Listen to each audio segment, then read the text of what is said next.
in my early 20s. I was having a personal breakdown. I had the privilege of being able to go to one of the top trauma treatment centers in the world, the Meadows. While I was there was this woman, we later became friends, this woman who was there in part for childhood trauma and also in part due to like a full-on physiological breakdown based on overwork and burnout. I remember just seeing what her body looked like. It actually didn't have to do with what she looked like. What I noticed about her body was I could feel the weight of what she was carrying.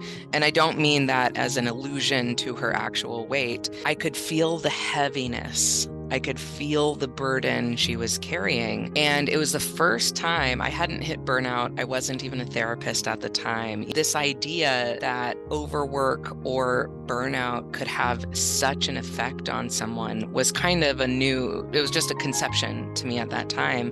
And this was the first person who really I saw in living color her embody this. It was like, yeah, I just got the feeling being around her and talking to her of her being bone tired. And I remember that because several years later, I would find myself in grad school, and then I went through a very aggressive and intense grad school period. I got licensed. Within 2 years, I launched Trauma Camp. I then built the training course. I then launched this podcast. I also launched a membership site, meanwhile having a full practice. And I say all of this because this is a recipe for burnout and breakdown. And that's exactly what happened is I had a full-on physiological breakdown. I also had some personal stuff going on that really contributed to that as well. But when we are experiencing that level of depletion and we don't have the reserves to navigate life in a way that is within our resources, when we are in